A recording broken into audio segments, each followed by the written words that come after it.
राम शब्द सुनते ही दशरथ की आंखें खुल गईं। राम ने प्रणाम किया तो दशरथ ने उन्हें बाहों में भर लिया। राम, मुझे छोड़कर कहीं न जाना। रामचंद्र जी पिताजी को धीरज देते हुए समझाने लगे, आप तो धुरंधर हैं। आपको कौन क्या समझ सकता है। 14 वर्ष का समय तो अत्यंत शीघ्र ही बीत जाएगा और आपके दर्शन के लिए मैं वापस आ जाऊंगा। आपके आशीर्वाद से वन में मेरा कल्याण ही होगा। मुझे तो बड़ा आनंद है कि मेरा प्रिय भाई राजा होने जा रहा है। वहाँ से अब रामचंद्र कौशल्या के पास आए। माता का दिल भर आया। सुंदर आसन पर बिठलाकर बला उतारी और कहने लगी, अच्छा ही हुआ है कि तू आ गया। आज तो तेरा राज्याभिषेक होगा। वशिष्ठ जी राज्य तिलक करेंगे। राजसभा में अधिक समय रहना पड़ेगा, सो अभी भोजन कर ले। रघुनाथ जी ने गंभीरता से माता से कहा, पिताजी ने भरत को अयोध्या का राज दिया और मुझे वनवास। कौशल्या ने सारी बात सुनी तो वह दुख से स्तब्ध सी हो गई। ऐसी बातें उसके हृदय में बाणी की भांति चुभ गई। उसे जो दुख हुआ उसका वर्णन शब्दों में कैसे किया जा सकता है। कहीं न जाए कछ हृदय विषादु। किंतु कौशल्या ने अपने को संभालते हुए कहा, भरत राजा बने, तू वनवासी बने, यह तो ठीक है, किंतु तेरे जाने के बाद पिताजी का क्या होगा। आज जो स्थिति ऐसी हो गई है कि बड़ भागी बन अवध अभागी। मैं तेरे साथ वन में जा नहीं सकती क्योंकि मेरा पतिव्रत धर्म अनुमति नहीं देता है। पुत्र बन के देवता तेरी रक्षा करें। उसी समय सीता जी भी वहां आ पहुंची। अपनी सास को प्रणाम करके धरती पर दृष्टि रखकर वहां खड़ी हो रह गई। कौशल्या ने राम से कहा, बेटा, यह मात्र मेरी कुलवधू ही नहीं, साक्षात लक्ष्मी जी हैं। मुझे तो आशा थी कि प्रेम लता फूलेगी फलेगी।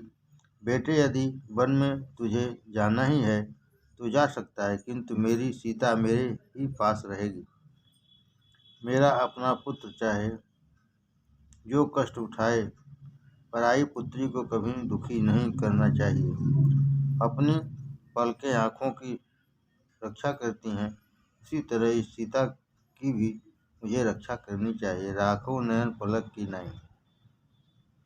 राम ने सीता से कहा, तुम यही घर में ही रहोगी तो माता को प्रसन्नता होगी। सास ससुर की सेवा करना भी तो तुम्हारा धर्म है। वन में राक्षस भी होते हैं। वनवास में बहुत कष्ट होता है। वनवास केवल मुझे दिया गया है। तुम यहीं रह सभी की सेवा करना।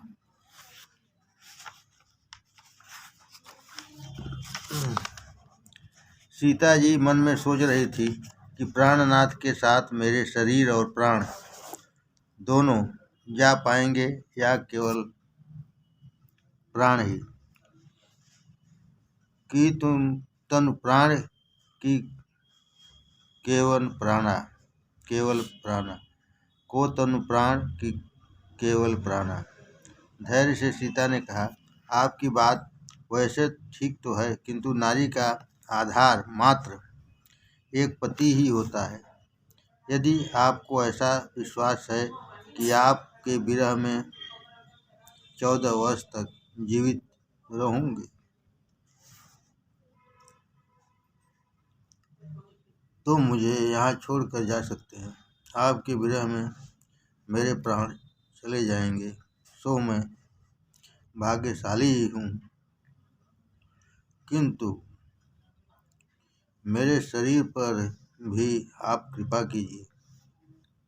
और तो क्या कहूँ, आप तो अंतर्यामी हैं।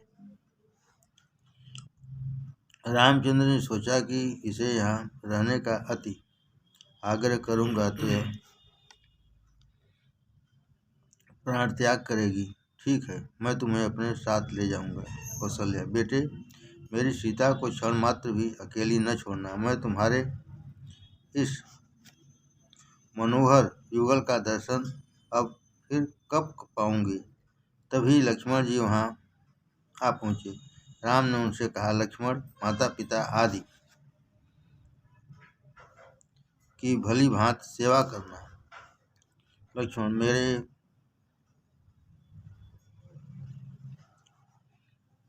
माता पिता तो आप ही हैं। यदि आप मेरा त्याग करेंगे तो मैं किसकी शरण में जाऊंगा। मेरा त्याग मत करो।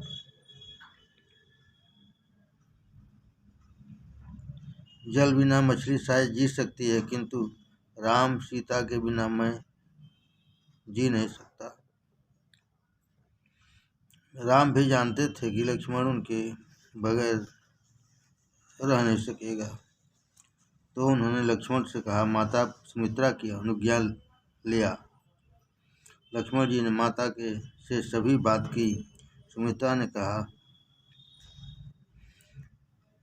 कैकेयी, तूने तो अयोध्या उजाड़ दी। लक्ष्मण ने कहा, गच्छ तात यथा सुखम। लक्ष्मण, मात्र तुम्हें ही अपनी सेवा का लाभ देने के लिए राम वन में जा रहे हैं।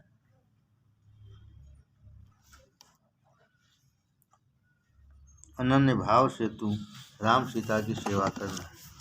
पुत्रवती युवती जग सोई, रघुपति भगत जात सुत हुई। लक्ष्मण, मेरी अनुमति है।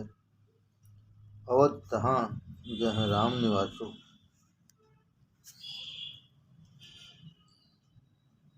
वहाँ उर्मिला आई, एक भी शब्द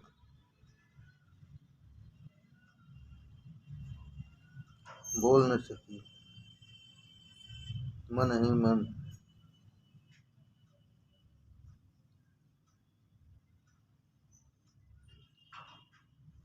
प्रणाम किया।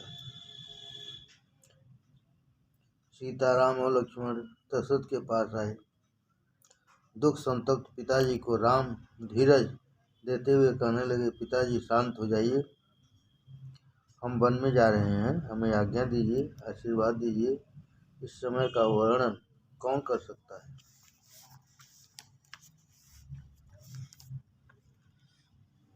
दशरथ तो मूर्छित से ही थे। कैकेयी कहने लगी, मेरी आज्ञा ही पिता की आज्ञा है। वे स्वयं तो कुछ भी कह नहीं पाएंगे। कैकेयी की आज्ञा से पत्कल लाए गए। राम, लक्ष्मण और सीता अपने राजसी वस्त्र छोड़कर वत्कल धारण करने की तैयारी करने लगे। इतने में वहाँ वशिष्ठ जी आए। उन्होंने सीता जी का वत्कल छीन लिया और कैकेयी से कहा, तुमने राम को वनवास दिया है, सीता को नहीं। सीता तो हमारी राज्य लक्ष्मी है।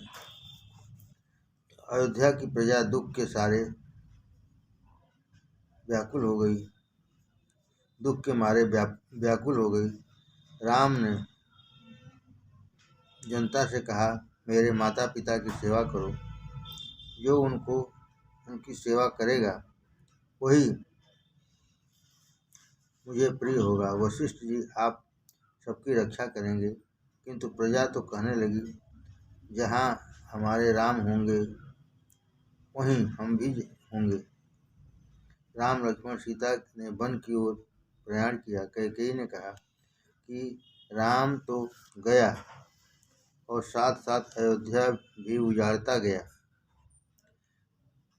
जहाँ तेरा मेरा अपने पराये का भेदभाव है, वहाँ भगवान विराज नहीं सकते। दशरथ मूर्छा से जागृत हुए तो उन्हें समाचार मिला कि राम वन की ओर चले गए हैं। ओह, मेरा राम गया तो मेरे प्राण क्यों अब तक बाकी रह गए। अजहुन निक से प्राण कठोर। मंत्री जी, मेरा स्वर्ण रथ ले जाओ। राम से कहो कि वह पैदल न जाए, रथ में बैठकर ही जाए, मेरी आज्ञा है। 2-4 दिन उन्हें वन की ओर सैर कराना और फिर सभी को अयोध्या वापस लाना। यदि राम वापस न भी आए तो सीता को तो अवश्य ही लेते आना। दशरथ की इस आज्ञा को शिरोधार्य करके मंत्री सुमंत रथ लेकर राम के पास आए। कहा, आपके पिता की आज्ञा है कि वन पैदल नहीं, रथ में बैठकर जाइए। अयोध्या उजड़ गई है। सभी तमसा नदी के किनारे आए। मध्य रात्रि का समय है, सभी गहरी नींद में हैं। राम ने मंत्री जी से कहा, ये सब सोए हुए हैं, धीरे से रथ चलाइए कि जिससे कोई जाग न पाए, हम यहाँ से चल दें। भगवान शंकर को प्रणाम करके रामचंद्र जी ने वहाँ से आगे प्रयाण किया। प्रातःकाल हुआ तो राम का रथ श्रृंगेरपुर के पास आ गया था। इधर प्रजाजनों ने जाग कर देखा तो राम का कहीं पता ही नहीं था। वे सब व्याकुल होकर विलाप करने लगे।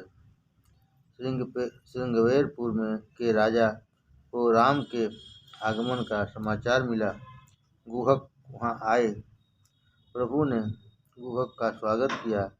गुहक ने रामचंद्र जी से निवेदन किया, मेरा राज्य आपका ही है, मेरे यहाँ पधारिए, मेरे नगर को पावन कीजिए। रामचंद्र जी, 14 वर्ष तक मैं किसी भी नगर में प्रवेश नहीं कर सकता। एक दिन व्रत किया और दूसरे दिन फलाहार। रामचंद्र जी मंत्री जी से कहने लगे, अब आप अयोध्या वापस लौटें। विपत्ति के समय में भी महापुरुष धैर्य रहित नहीं होते।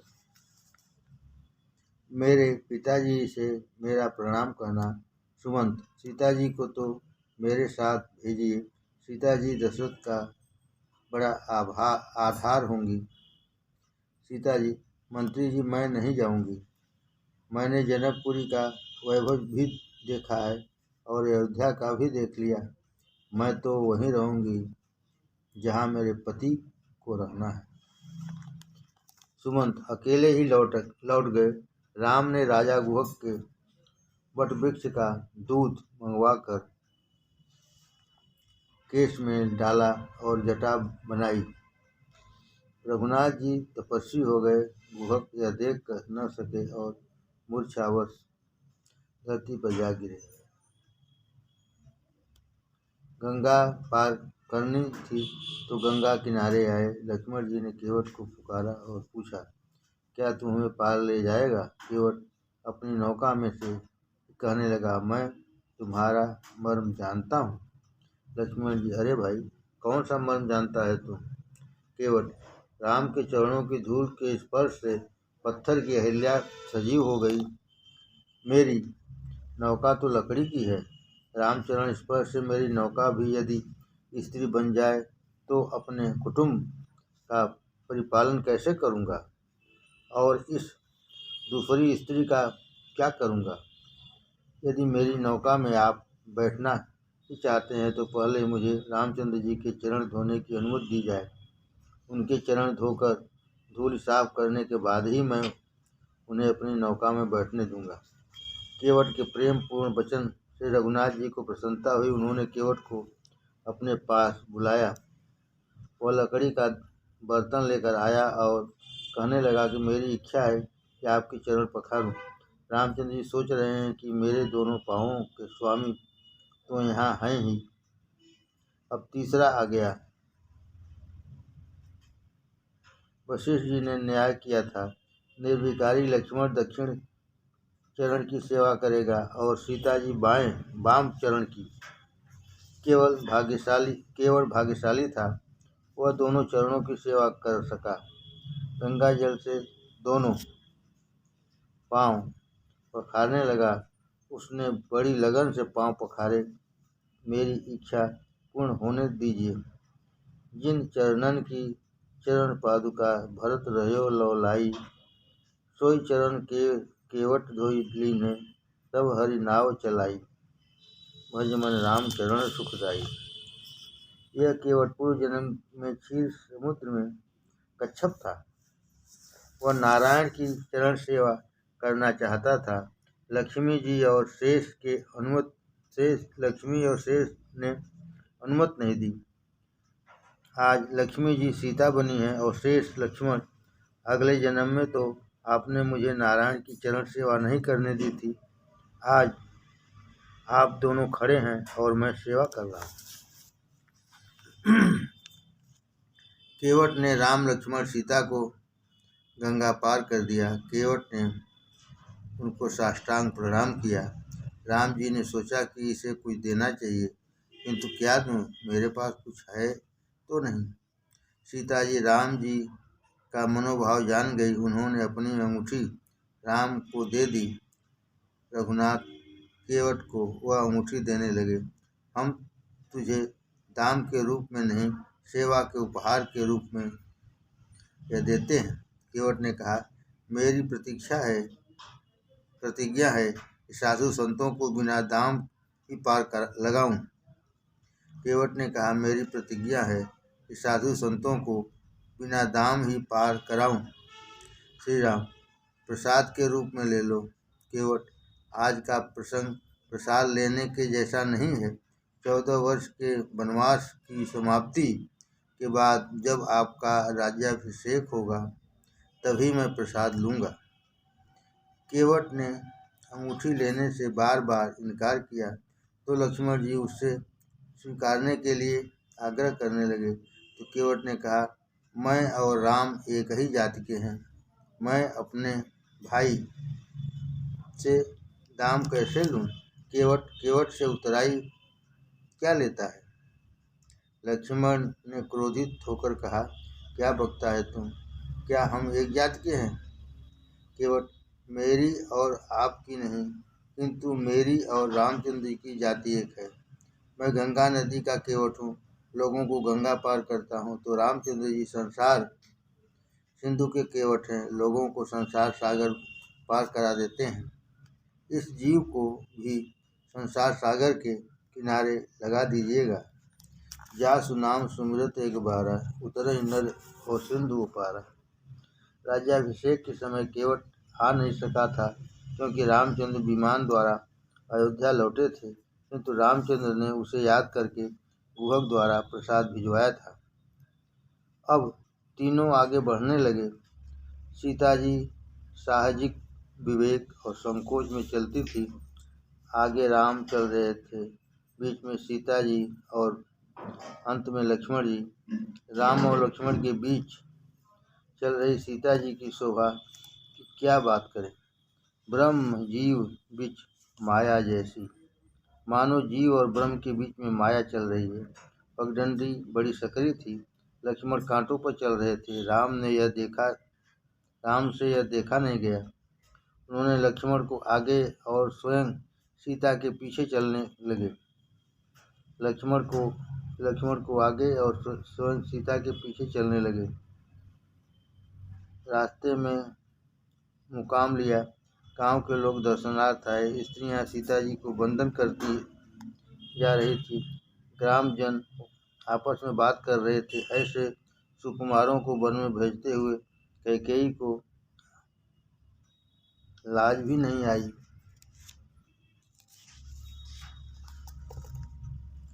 गांव की स्त्रियों ने सीता जी से पूछा, ये दोनों आपके क्या लगते हैं? सीता जी ने कहा, जो गोरे हैं वो मेरे देवर हैं। राम का परिचय शब्द से नहीं, आँखों के संकेत से दिया। श्रुति ने भी परमात्मा का वर्णन निषेधपूर्ण ही किया है। न इति। राम सीता ने दर्भासन पर शयन किया। गुहक और लक्ष्मण जी चौकसी करने लगे। गुहक ने कैकेयी के विषय में कटु वचन सुनाए तो लक्ष्मण जी उसे समझाने लगे। यह उपदेश लक्ष्मण गीता नाम से प्रसिद्ध है। मुखस्य दुखस्य सुखस्य दुखस्य न कोपि दाता। मनुष्य को कोई कर्म ही सुख या दुख देता है। इस सृष्टि का आधार ही कर्म है। इसी कारण से ज्ञानी महात्मा किसी को भी दोषी नहीं मानते हैं। रामचंद्र जी की स्वेच्छा से ही वनवासी बने हैं। रामचंद्र जी स्वेच्छा से ही वनवासी बने हैं। सीताराम के चरणारविंद का नित्य स्मरण ही परमार्थ है। सखा परम परमारथ येहु, मन क्रम वचन राम पद नेहु। सुख दुख का कारण जो अपने अंदर ही खोजे वह संत है। सुख दुख का कारण जो अपने अंदर ही खोजे वही संत है। ज्ञानी पुरुष सुख दुख का कारण बाहर नहीं खोजते हैं। मनुष्य के सुख दुख का दाता बाहर जगत में कोई नहीं है। यह कल्पना ही भ्रामक है कि मुझे कोई सुख दुख दे रहा है। ऐसी कल्पना तो अन्यों के प्रति वैर भाव जगाएंगे। वस्तुतः सुख या दुख कोई दे ही नहीं सकता है। यह मन की कल्पना मात्र है। सुख दुख तो कर्म का ही फल है। सदा सर्वदा मन को समझाओ तो उसे जो कुछ दुखानुभव हो रहा है वह उसी के कर्मों का फल है। कहो न काहू सुख दुख कर दाता, निज कृत कर्म भोग सब भ्राता। राम तो परमानंद स्वरूप हैं। जो उनका स्मरण करते हैं उन्हें दुख नहीं होता, सुख ही होता है। सो उनको दुख होने का कोई प्रश्न ही नहीं है। उनके मन में कैकेयी के प्रति कोई मनोदुख नहीं है। राम को कर्म का बंधन तो है नहीं। वे कर्म से परे हैं। वे अपनी इच्छा से ही प्रकट होते हैं। जीव को अपने कर्म के कारण जन्म लेना पड़ता है। ईश्वर स्वेच्छा से प्रकट होते हैं। फिर भी परमात्मा लीला करने के लिए प्रकट हुए हैं। सो कर्म की मर्यादा में रहते हैं। जगत के सामने एक आदर्श रखते हैं कि स्वयं परमात्मा होते हुए भी कर्म के बंधन में हैं।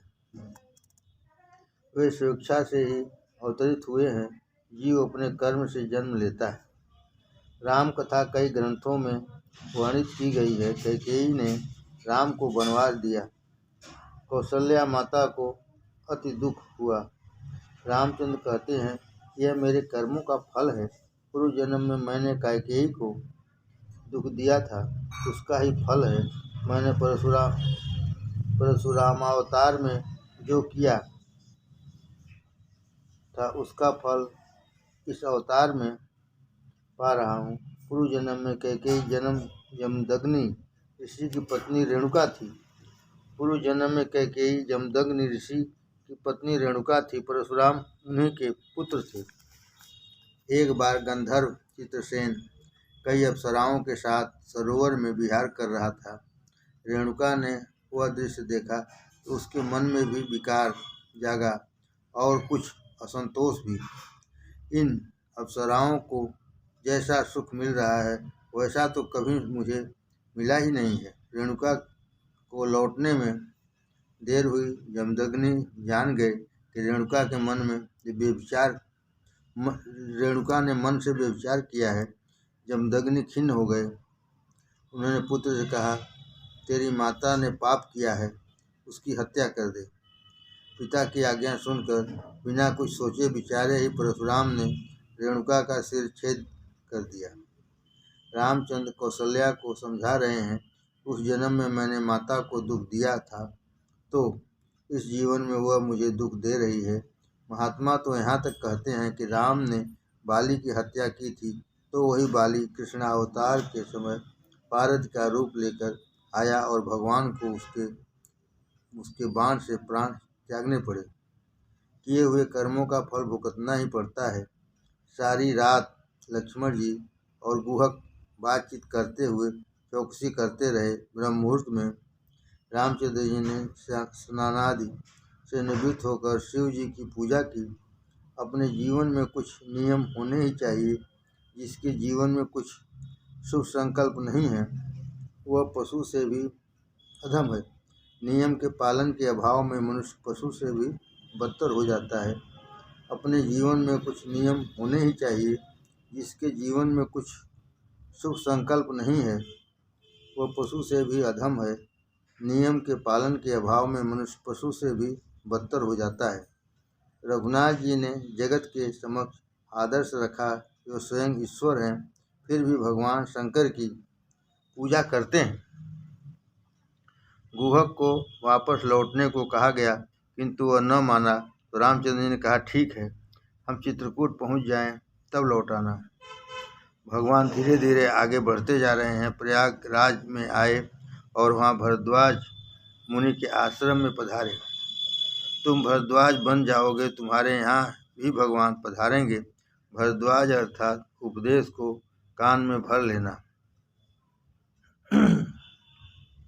जगत की बातों पर अधिक ध्यान देने से कोई लाभ नहीं होता है, परंतु भक्ति में विक्षेप होता है।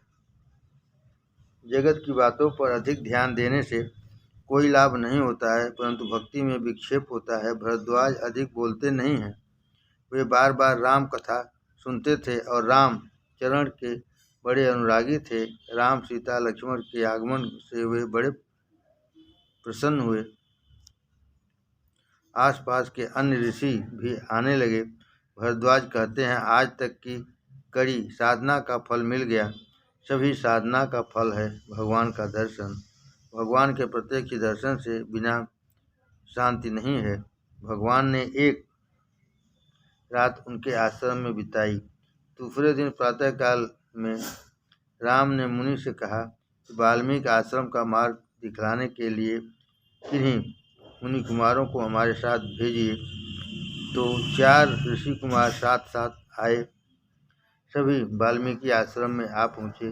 वाल्मीकि ने समाधि भाषा में राम कथा लिखी है। राम जी के प्राकट्य से पूर्व ही वाल्मीकि ने रामायण लिख दी थी। वे तो आदि कवि हैं, उनके मुख से ही सर्वप्रथम श्लोक प्रकट हुआ।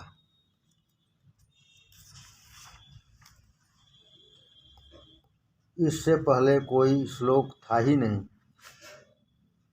प्रथम श्लोक कौवध संबंधी है। किसी पारधी ने एक क्रीड़ारत कौंच युगल पर तीर छोड़ा तो एक पक्षी मर गया। वाल्मीकि इस दृश्य को देखकर बड़े दुखी हुए। उन्होंने उस पारधी को शाप दिया। इस श्लोक के 2 अर्थ हैं, एक सामान्य और दूसरा राम संबंधी। वाल्मीकि आश्रम में श्री राम, जानकी और लक्ष्मण पधारे। श्री राम ने वाल्मीकि से कहा, आप तो त्रिकालदर्शी हैं। वाल्मीकि, यह तो सत्संग का फल है।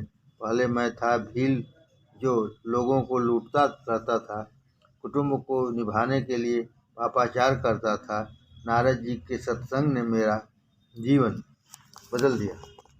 एक बार नारद जी मार्ग में मिल गए तो मुझसे पूछा कि तू किसके लिए पाप कर रहा है। मैंने कहा कि अपने कुटुंब के लिए। नारद जी, क्या तेरे कुटुंब के सभी लोग तेरे इस पाप के भी भागीदार हैं? मैंने कहा, क्यों नहीं, वे सब मेरे पाप के भागीदार हैं। नारद जी, तू अपने घर जा और सभी से पूछ कि क्या वे तेरे पाप के में हिस्सा लेंगे। मैंने अपने घर जाकर पत्नी और संतान से कहा, तुम सबके लिए मुझे अत्याचार और पाप करना पड़ता है, सो तुम सब भी मेरे पाप के भागीदार हो, ठीक है ना? तो उन सभी ने कहा, हम क्यों बने भागीदार?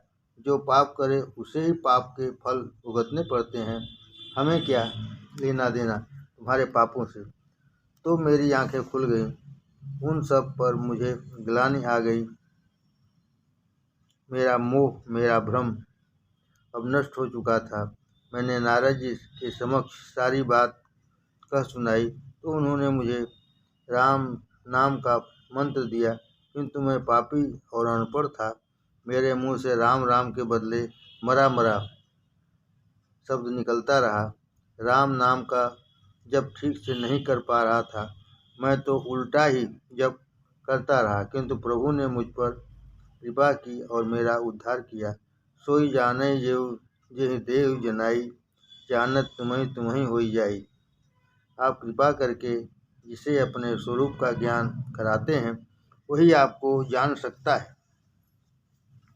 आपको जानने के बाद वह भी आपका ही स्वरूप बन जाता है। तुलसीदास जी ने रामायण में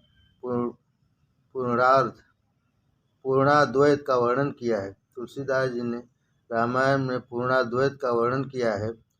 आगे भगवान और भक्त में कोई भेद ही नहीं रह जाता है। रामचंद्र जी ने वाल्मीकि जी से कहा, हम वन में रहना चाहते हैं, हम कहाँ रहें? हमको कोई अच्छा सा स्थान बताने की कृपा कीजिए। वाल्मीकि, वैसे तो आप कहाँ नहीं हैं, यहाँ आप न हो ऐसा एक भी स्थान कहीं नहीं है। आप तो सभी स्थान में हैं, आप तो भक्तों के हृदय में भी हैं। इन चौपाइयों में बताए गए लक्षण आप में आएंगे तो भगवान आपके हृदय में भी वास करेंगे। जिनके श्रवण समुद्र समाना, कथा तुम्हारे सुभग सरि नाना। भरहि निरंतर होई न पूरे, तिनके ही तुम कह गृह रूरे। काम क्रोध मद मान न मोहा, लोभ न क्षोभ न राग न दोहा। जिनके कपट दंभ नहीं माया, तिनके हृदय बसहु रघुराया। सबके प्रिय सबके हितकारी, दुख सुख सरिस प्रशंसा गारी। कहीं सत्य प्रिय वचन विचारी, जागत सोवत शरण तुम्हारी। तुम्हें छाड़ गति दूसर नाही, राम बसहु तिनके उर्माहि। जननी सम जानहि पर नारी, धन पराय विष ते अति भारी। जे हर्षहि पर संपत्ति देखी, दुखित होई पर विपत विसेखी। जिन्हें राम तुम प्राण पियारे, तिनके मन तुम शुभ सदन तुम्हारे। स्वामी सखा पितृमातु गुरु, जिनके सब तुम तात। तिनके मन मंदिर बसहु, सिय सहित दो भात। अध्यात्म रामायण के श्लोकों का यह भाषांतर है। भक्तों के 14 लक्षण जिनमें कहे गए हैं। वाल्मीकि कहते हैं, प्रभु आप निवास के लिए मुझसे ज्ञान स्थान पूछते हैं, किंतु आप कहाँ नहीं हैं। नाथ, आप तो लीला कर रहे हैं, आप चित्रकूट पर्वत पर निवास कीजिए। श्रीमद् भागवत समाधि भाषा में है, वाल्मीकि रामायण भी समाधि भाषा में है। चित्र ही चित्रकूट है। अंतःकरण परमात्मा के स्वरूप का सतत ध्यान करे तभी उसे चित्त कहते हैं। परमात्मा का चिंतन सतत हो तभी चित्त कहा जाएगा। चिंतन करना चित्त का धर्म है। निश्चय करना बुद्धि का अर्थ है। संकल्प करना मन का धर्म है। एक ही अंतःकरण के एक भेद है। पाप होता है अज्ञान से। परमात्मा यदि चित्त में आए तो जीव कृतकृत्य होता है। लक्ष्मण वैराग्य है। सीता जी पराभक्ति का स्वरूप हैं। राम परमात्मा है। जब भी संकल्प करो शुभ ही करो। हमेशा मानो कि परमात्मा चित्त में बसते हैं। रघुनाथ जी मंदाकिनी के किनारे पधारे। वहाँ अत्रि ऋषि का आश्रम है। वे वयोवृद्ध ऋषि हैं। उनका गंगा स्नान का नियम था, किंतु जा नहीं पाते थे। सो अनसुईया ने गंगा जी से प्रार्थना की कि वे उनके आश्रम में प्रकट हों। उनकी प्रार्थना से प्रसन्न होकर गंगा जी वहीं प्रकट हुए।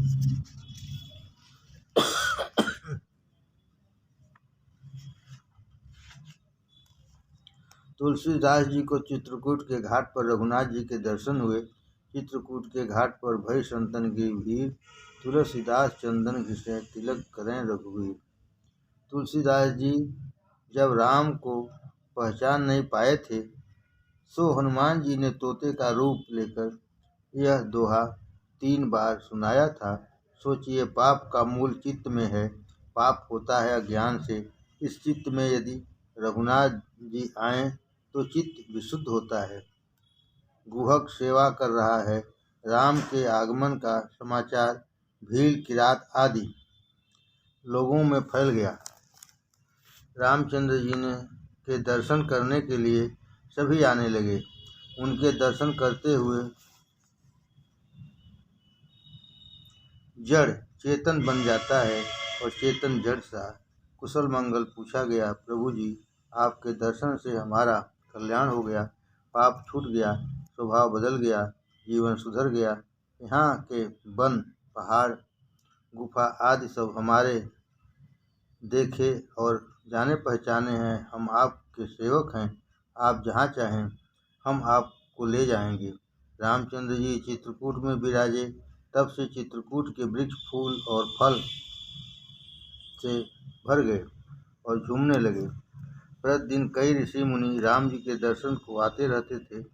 राम के चरित्र का वर्णन कौन कर सकता है।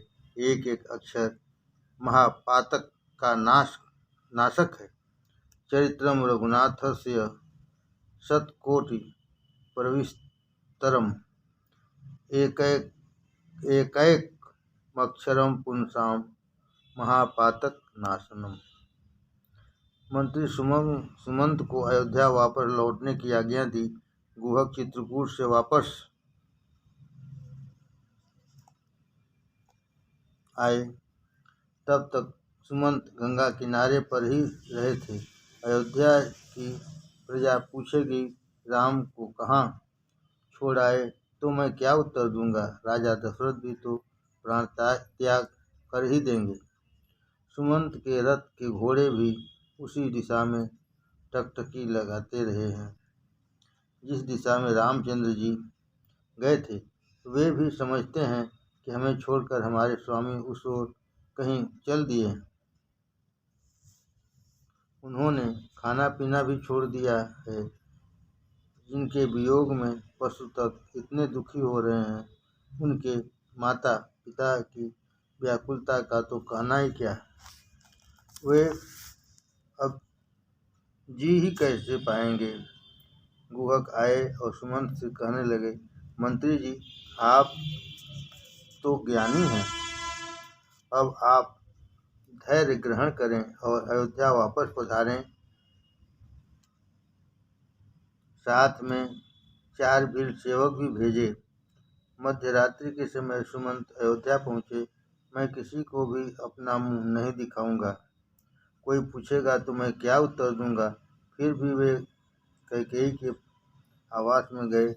महाराज दशरथ का दर्शन नहीं हुआ तो कैकेयी से पूछा, महाराज कहाँ हैं। जब महाराज ने वन की ओर प्रयाण किया था, तब दशरथ ने कहा था कि मैं अब कैकेयी के आवास में नहीं रह सकता, मुझे कौशल्या के आवास में ले चलो। अतः वे कौशल्या के आवास में थे।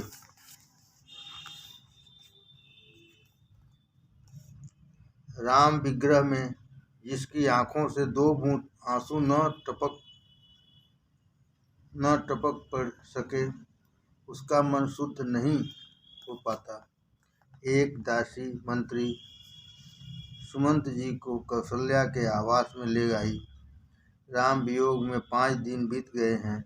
दशरथ जी के मुख पर मृत्यु की छाया पड़ने लगी है। मंत्री ने पास आकर उनसे दंडवत प्रणाम किया। दशरथ जी ने आंखें खोलकर देखा और पूछा, मेरा राम कहाँ है। कहाँ है मेरा राम। कहाँ छोड़ आए मेरे राम को। सीता वापस आई या नहीं, मुझे वहीं ले चलो, जहाँ मेरा राम है। दशरथ जी की व्याकुलता देखकर सुमंत की आंखें भी आंसू बहाने लगी। वे कहने लगे, महाराज, आप तो ज्ञानी हैं, धीर धरे। मैं राम जी का संदेश लाया हूँ। उन्होंने कहा है कि मेरे पिताजी को मेरा प्रणाम करना और उनके ही प्रताप से हम वन में सकुशल हैं। महाराज, मैं कितना निर्दय हूँ कि राम को छोड़कर वापस जीते जी आया हूँ। सीता जी ने भी मुझसे कहा था, मंत्री जी, आप तो मेरे पिता समान हैं। मैं अयोध्या वापस नहीं जा सकती। अपने पति के बिना मैं जी नहीं पाऊंगी। मेरे ससुर जी को मेरा प्रणाम कहना। नाविक केवट ने उन सभी की सेवा की और निषाद राज ने भी उनकी बड़ी सेवा की और मैं वापस आया। मेरे जैसा निष्ठुर और कौन हो सकता है। सुमंत के वचन सुनते ही राजा हे राम बोलते हुए नीचे गिर गए। कौशल्या व्याकुल हो गई, फिर भी राजा को धीरज दे रही हैं। राम विरह तो एक बड़ा सागर है जिसे पार करना बहुत कठिन है। आप तो कर्णधार हैं। यदि आप ही कोई धैर्य खो देंगे तो और सबका क्या होगा। दशरथ जी ने कहा, मेरे वक्ष स्थल में वेदना हो रही है। मुझे श्रवण कुमार के माता पिता ने शाप दिया था कि पुत्र विरह में मेरी मृत्यु होगी। सारी बात इस समय उन्हें याद आ गई और कह सुनाई। दशरथ जी विलाप करते हुए कहने लगे, मुझे वहीं ले जाइए जहाँ मेरा राम है। अपनी स्त्री के कहने में आकर मैंने अपने सुयोग्य पुत्र को वनवास दिया। मध्य रात्रि का समय था। राजा ने राम राम कहते हुए देह त्याग कर दिया। राम राम कही राम कही राम तनु परहै रघुवीर विरह राव गयं सुरधाम। दशरथ जी का राम प्रेम और राम विरह इतना हार्दिक था कि उनके प्राण पखेरु उड़ गए। सभी विलाप करने लगे। सारे नगर में कोहराम मच गया। गुरु वशिष्ठ जी सांत्वना देने लगे। उन्होंने सेवकों को आज्ञा दी कि कैकेयी देश में जाओ और भरत शत्रुघ्न से कहो कि गुरु जी ने तुमको शीघ्र बुलाया है। भरत शत्रुघ्न आ पहुँचे। उन्हें मार्ग में अपशकुन भी बहुत हुए। सभी बाजार और कारोबार बंद थे। लोगों ने श्याम वस्त्र धारण किए हुए थे। भरत जी कुछ समझ नहीं पा रहे थे कि यह सब क्या है।